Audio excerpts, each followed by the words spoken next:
माँ का आयु विचार कर लिए और बाकी चीजों भी थोड़ा सा समझ लेते हैं।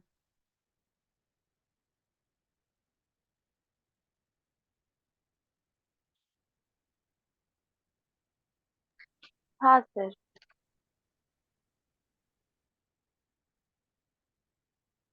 चलो, एस्ट्रोलॉजी है तो पढ़ाना पड़ेगा। मातृहानि योग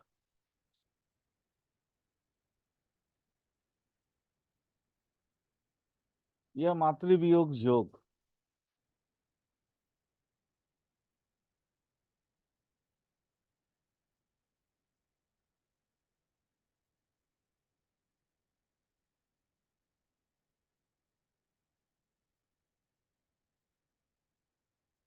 नंबर वन,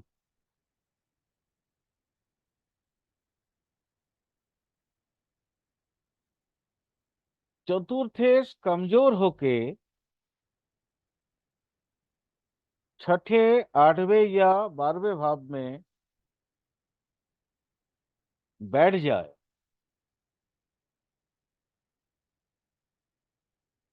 चतुर्थेश कमजोर होकर छठे, आठवें या 12वें भाव में बैठ जाए और साथ ही लग्न पाप ग्रह के द्वारा दृष्ट हो जाए या पाप ग्रह के साथ युति बना ले, पाप ग्रह बैठ जाए उसमें, लग्न में,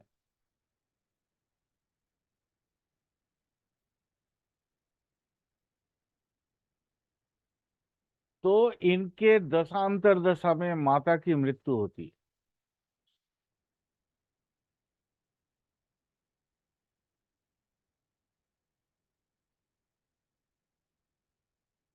इंपॉर्टेंट स्टार मार्क, गोचर देखना आवश्यक है।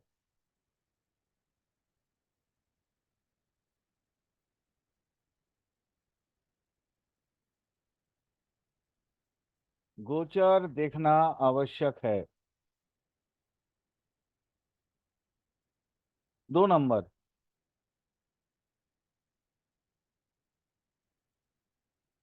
निर्बली चंद्र या क्षीण चंद्र, मतलब वही कृष्ण पक्ष की एकादशी से लेकर शुक्ल पक्ष की पंचमी तिथि तक का।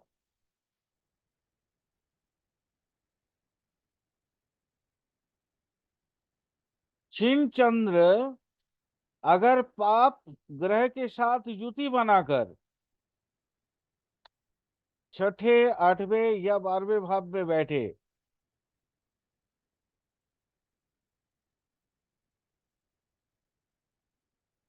साथ ही साथ चौथे भाव में अगर पाप ग्रह की दृष्टि हो,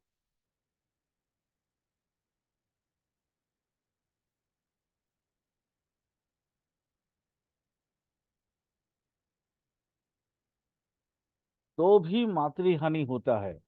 बाकी सब फॉर्मूला मैंने पहले जो बताया वैसे ही, मतलब वो ये देखना है, क्या बोलते हैं उसको, आपको गोचर देखना है, दशांतर दशा देखना।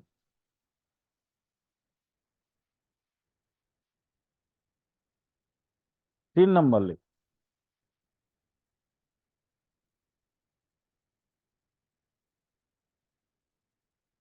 चतुर्थेश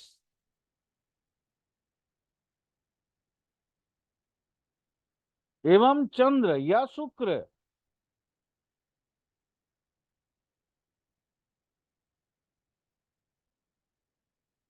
पाप कर्तरी में हो,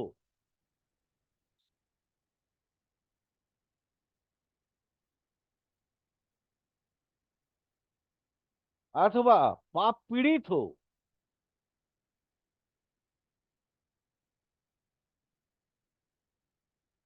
अथवा चौथे भाव में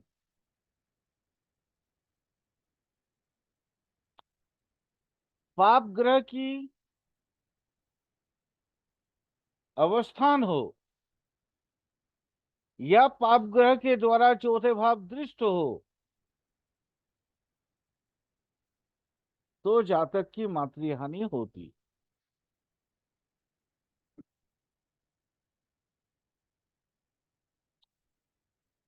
तो जातक की मातृहानि होती है।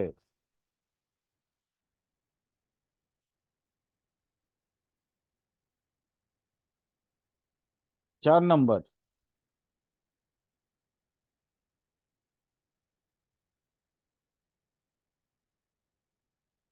शनि चौथे भाव में कमजोर स्थिति में हो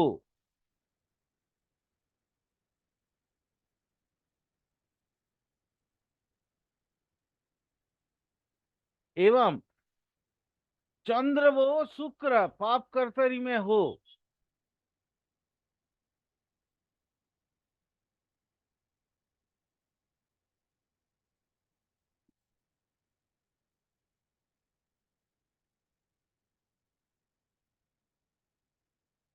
अथवा पाप ग्रह के साथ युति बनाए अथवा पाप ग्रह के द्वारा दृष्ट हो तो ऐसी अवस्था में भी जातक की मातृहानि संभव है।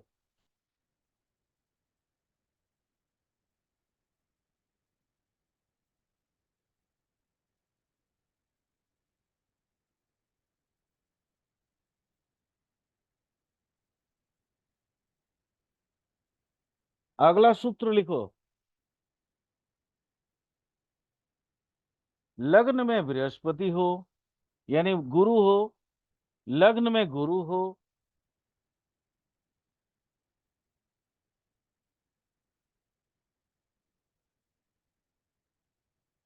दूसरे भाव या दसम भाव में शनि हो,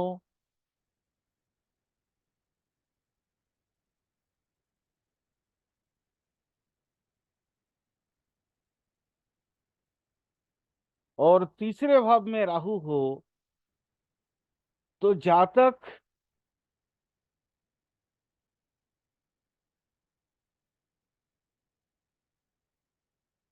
के बालावस्था में ही मातृहानि होती है। बाल्यावस्था मतलब जो वो बचपन में ही माँ की मौत हो जाती है।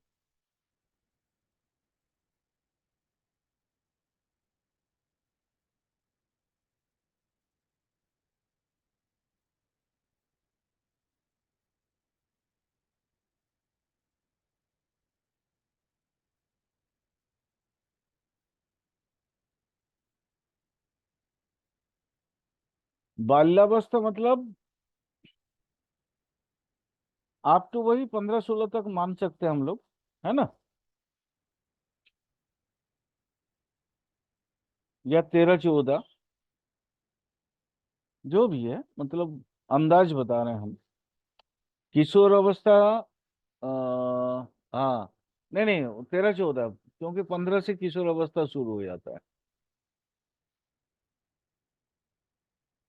टीन एज जिसको बोलते हैं, पुबर्टी खत्म होता है 12 के बाद, फिर उसके बाद 13 से टीन शुरू होता है, 13, 14, 15, है ना। ये तो अंग्रेजी के हिसाब से, बट अपना भारतीय के हिसाब से 12, 13, 14 तक ही बाल्यावस्था माना जाता है। अगला सूत्र लिखो।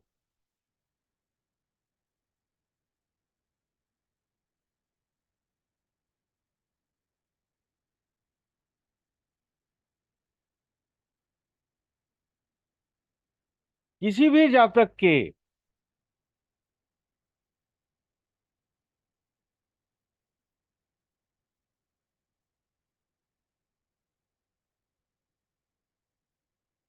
सिंह में मंगल हो,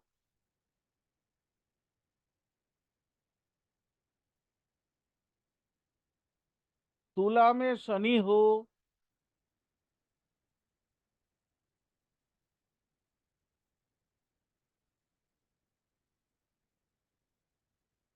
कन्या में शुक्र वो, मिथुन में राहु हो,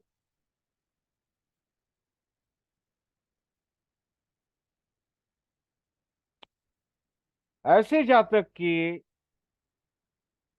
जन्म के कुछ दिन के बाद ही मातृहानि होती है।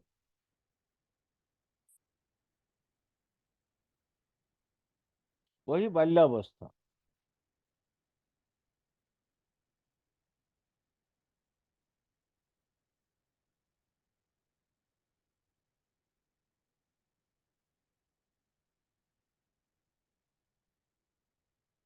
7 नंबर।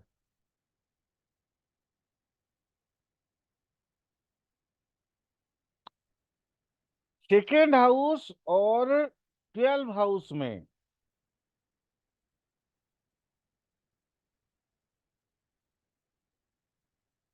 सेकेंड हाउस और 12 हाउस में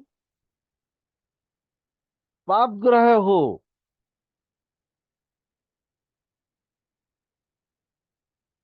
साथ ही साथ छठे और 8वें में भी पाप ग्रह हो, छठा भाव और 8वां भाव में भी पाप ग्रह हो,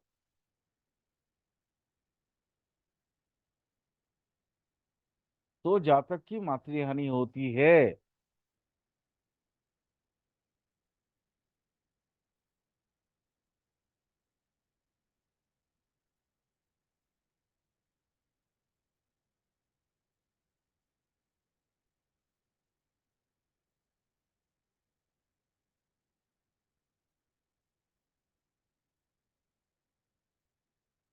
सूत्र नंबर 8।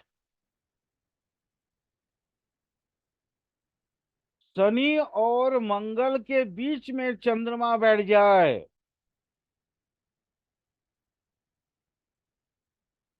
शनि और मंगल के बीच में चंद्रमा बैठ जाए,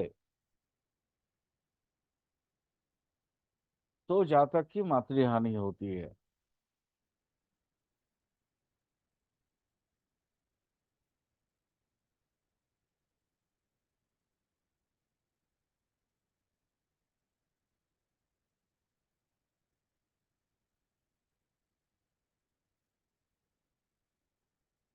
नौ नंबर।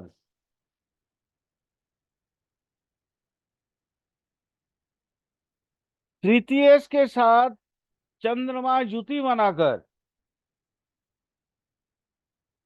तृतीयेश के साथ चंद्रमा युति बनाकर छठे 8वें और 12वें में बैठ जाए,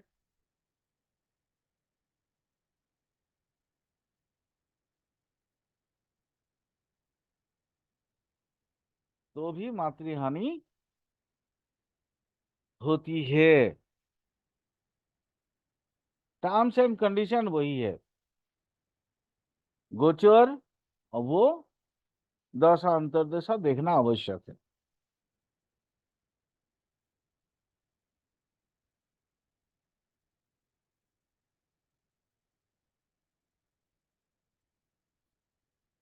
इन्हीं टर्म्स एंड कंडीशन के ऊपर बेस करके ही आपको फलादेश करना पड़ेगा।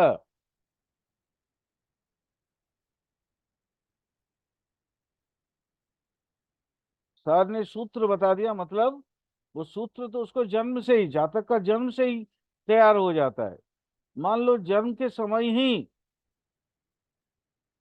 गोचर और दशांतर दशा शुरू हो गया, तो बच्चा पैदा होने के बाद ही माँ की मौत होती है। ऐसे बहुत सी उदाहरण है।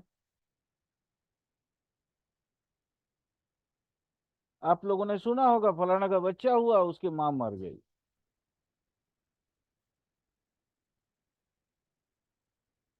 ऐसा भी सुना हुआ, फलाना आदमी का बच्चा हुआ, उसकी बीवी मर गई।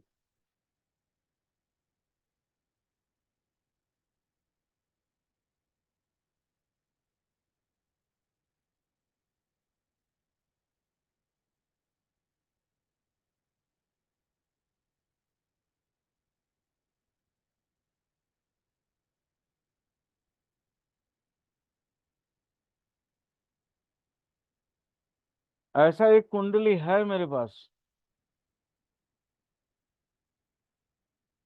प्रैक्टिकल में लगाऊंगा, सिखाऊंगा।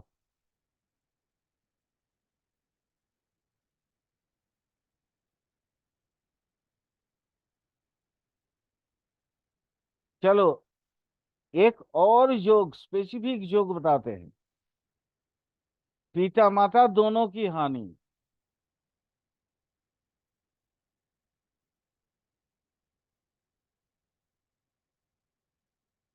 ऐसा भी अक्सर सुनने को मिलता है।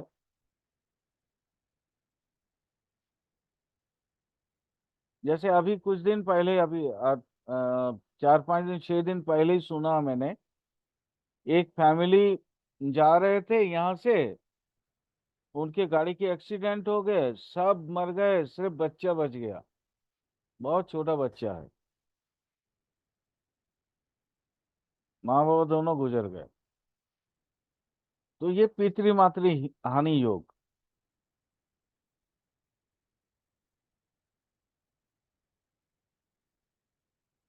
सूर्य, वो चंद्र, सूर्य एवं चंद्र कमजोर होकर सभी पाप ग्रह के द्वारा दृष्ट हो जाए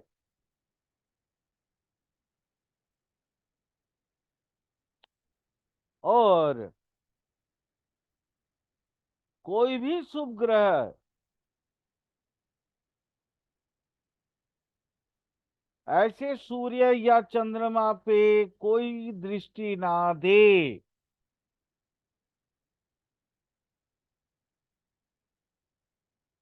तो बचपन अवस्था में ही जातक का माता पिता गुजर जाते हैं। बचपन में ही।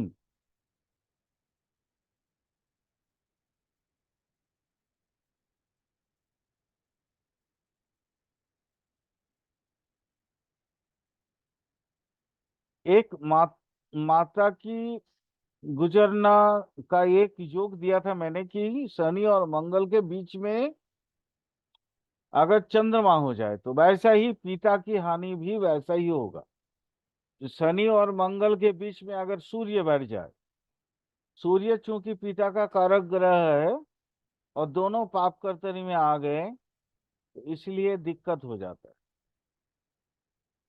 वो पितृ हानि योग बन गया। ये भी लिख लो कि शनि और चंद्रमा के बीच में अगर सूर्य बैठ जाए तो बचपन में ही जातक का पिता की हानि होता है।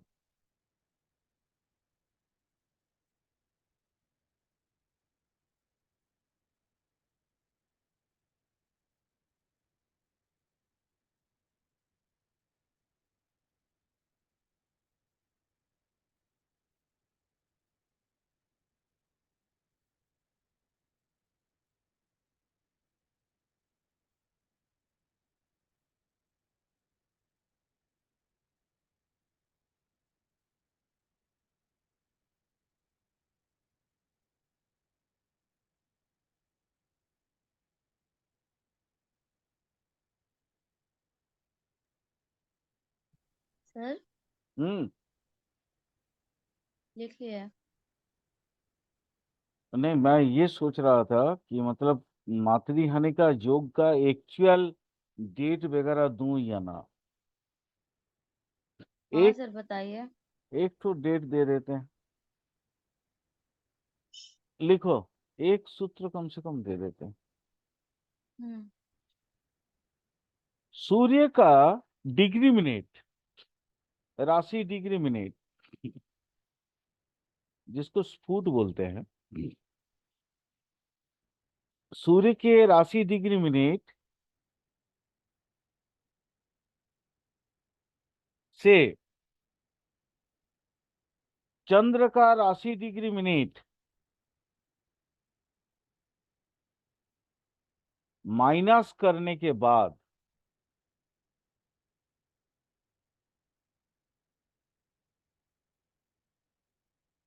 जो राशि डिग्री मिनट मिलेगा,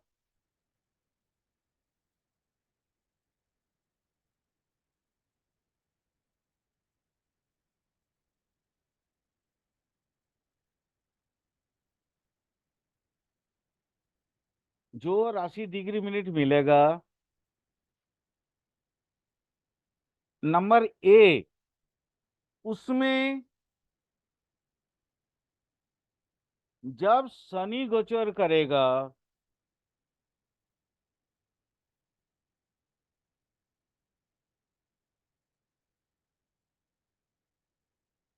तब माता को मृत्यु या मृत्यु तुल्य कष्ट होगा।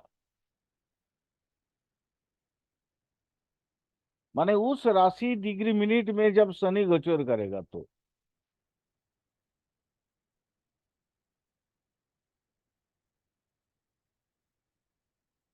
अथवा उस राशि मिनट डिग्री मिनट के उस राशि डिग्री मिनट के पंचम में या नवम में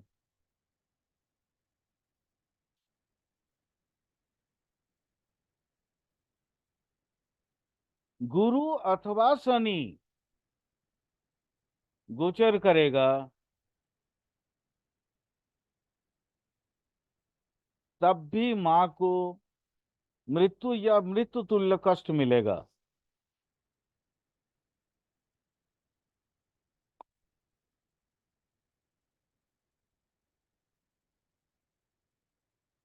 एक बार फिर से बता दे रहे हैं। सूर्य का मानो डिग्री मिनट राशि फलाना राशि में है, इतना मिनट इतना डिग्री इतना मिनट में, तो ये हो गया सूर्य का स्फोट। अब उसमें चंद्र जितना राशि जितना डिग्री जितना मिनट में बैठा है उसको माइनस करेंगे। उस राशि मिनट में राशि डिग्री मिनट में जब शनि गोचर करेगा, हाँ उसमें बृहस्पति भी जोड़ सकते हो।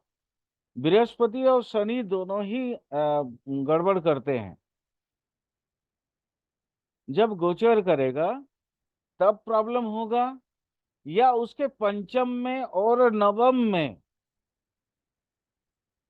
माने उस राशि डिग्री मिनट के पंचम भाव को देखेंगे, उस राशि डिग्री मिनट से नवम भाव को देखेंगे। तो उसमें जब शनि या बृहस्पति गोचर करेगा तो मां को तकलीफ हो।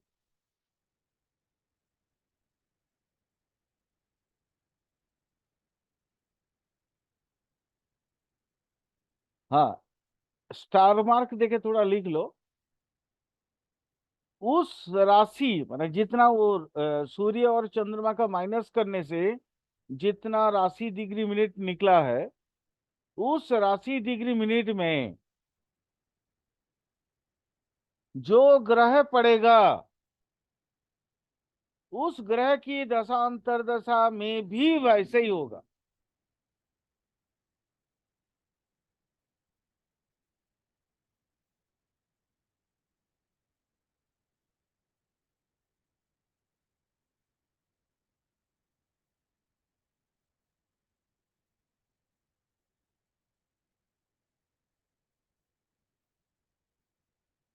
मान लो उस दशा माने राशि डिग्री मिनट में कोई ग्रह पड़ा नहीं है, तो उसके अष्टम में जो ग्रह पड़ेगा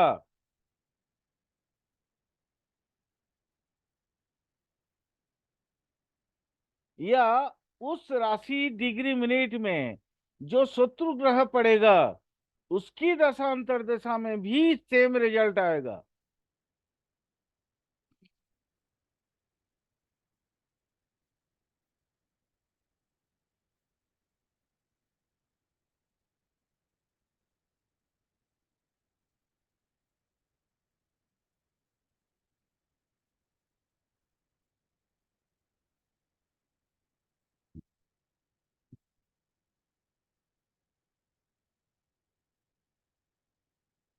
एक और सूत्र लिख लो, जब लिखा ही दे रहे हैं तो फिर पूरा ही लिखा देते हैं।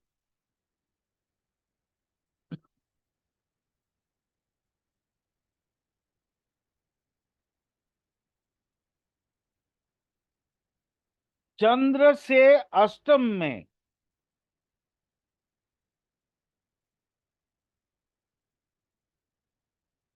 जो भाव पड़ा हो उस भावेश की राशि डिग्री मिनट को लो,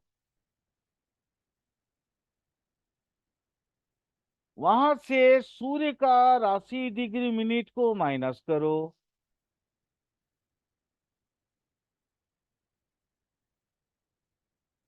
जो राशि डिग्री मिनट आपको मिलेगा उस राशि डिग्री मिनट में जब शनि गोचर करेगा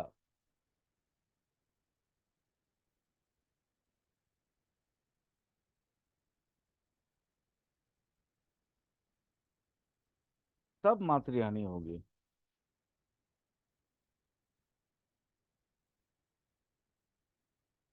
अथवा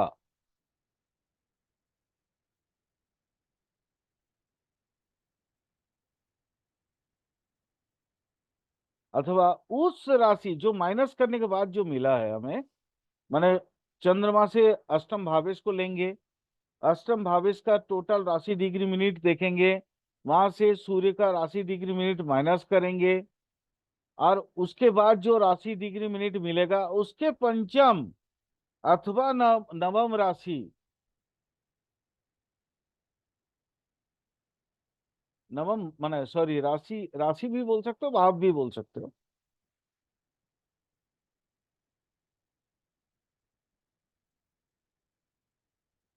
उसमें उसी सेम डिग्री मिनट में जब सूर्य गोचर करेगा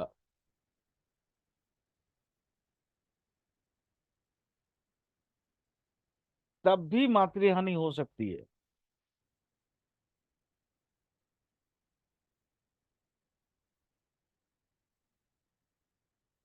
terms and condition star mark.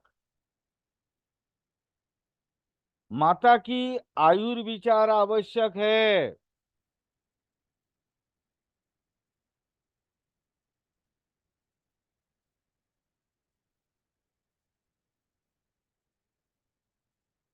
माँ के आयुर्विचार बहुत आवश्यक है। माँ के आयुर्विचार में जो समय निकलेगा, और मैंने ये जो जातक के सूर्य चंद्र की स्फुट से माइनस करके जो जो चीजें मैंने बताए, उस समय को आपको पर्टिकुलरली अगर देखा जाए कि हाँ वही एक ही समय आ रहा है, तो आप 100% उसको फलादेश कर सकते हैं। बट माँ की आयुर्विचार में वो समय नहीं आ रहा हो, तब आप 100% मृत्यु की फलादेश मत करो। वैसे भी हमारे गुरु भी मुझे बताएं कि मृत्यु की विचार मत करो। मैं आप लोगों को भी बोलूंगा कि मृत्यु की विचार मत करो।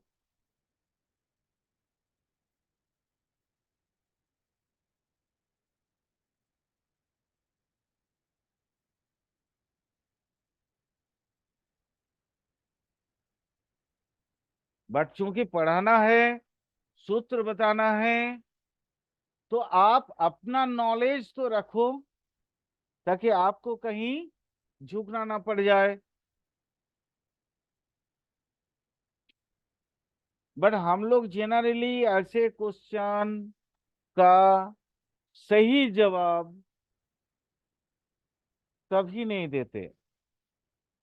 सही जवाब मतलब हम जानते हैं कि होगा, भले अपना पेपर में अपनी डायरी में लिख लेंगे कि फलाना दिन में उसका होगा, बट हम माने ऐसे विचार जन समक्ष में लाते नहीं हैं।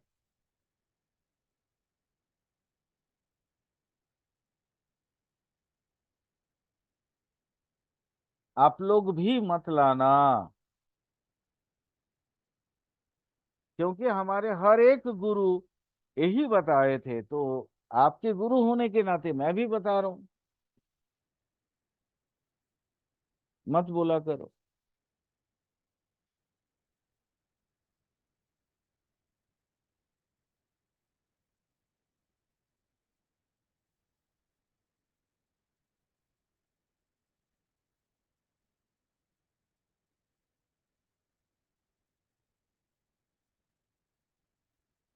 चलो, अब बहुत माँ का बहुत ये कर लिया। अब माँ के प्यार किसको किसको मिलेगा? वो भी तो जान लें।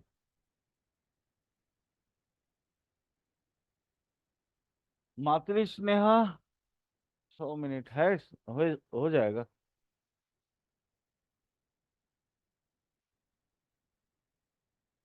माँ के प्यार, सूत्र नंबर 1, लग्नेश और चतुर्थेश।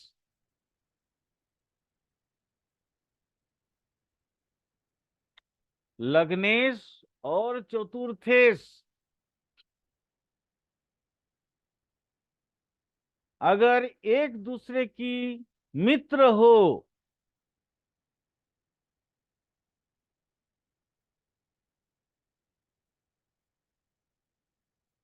और साथ ही शुभ ग्रह से ज्युति या दृष्ट बनाया हो, तो ऐसे जातक को माँ का प्यार बहुत मिलता है।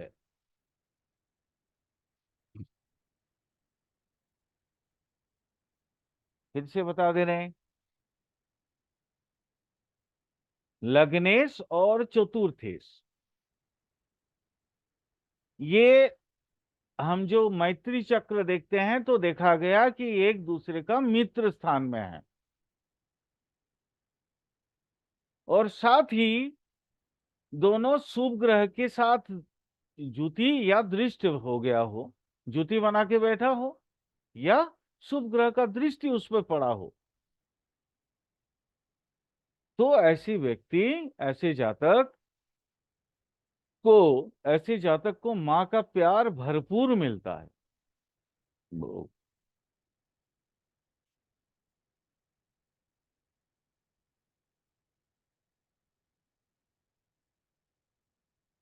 2 नंबर,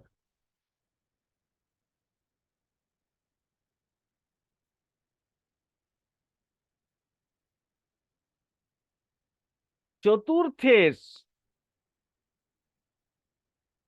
केंद्र में हो या केंद्र में रहकर, चतुर्थेश केंद्र में रहकर लग्नेश के द्वारा दृष्ट हो, चतुर्थेश केंद्र में रहकर लग्नेश के द्वारा दृष्ट हो,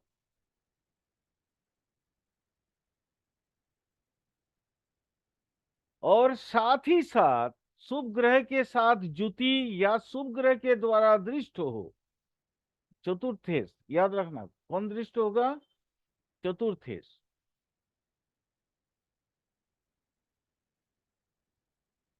तो ऐसे जातक माँ की भक्ति करता है, उसके लिए माँ ही सब कुछ है।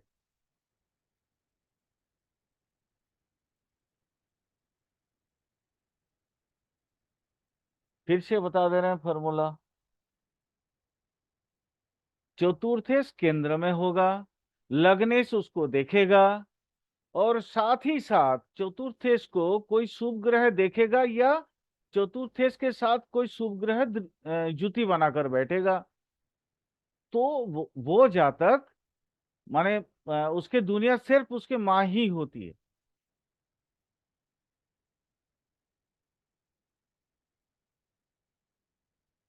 टाइम है, एक और सूत्र लिख लो,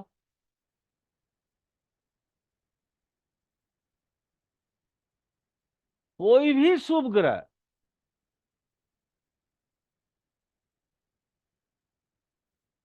बलवान होकर चौथे भाव में बैठा हो, कोई भी शुभ ग्रह बलवान होकर चौथे भाव में बैठा हो और चतुर्थेश यानी चौथे भाव का स्वामी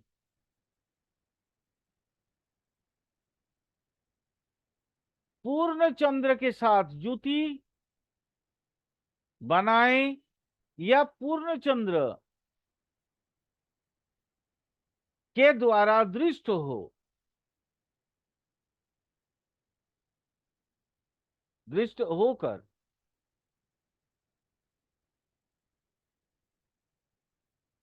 नवम भाव में बैठ जाए,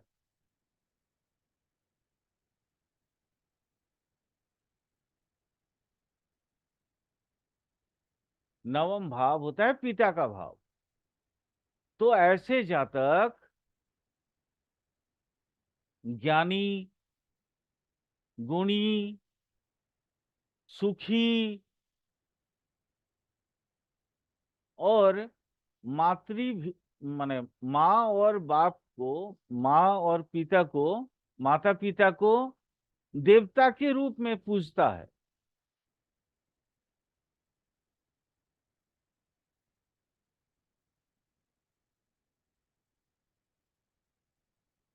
फिर से बता रहे हैं,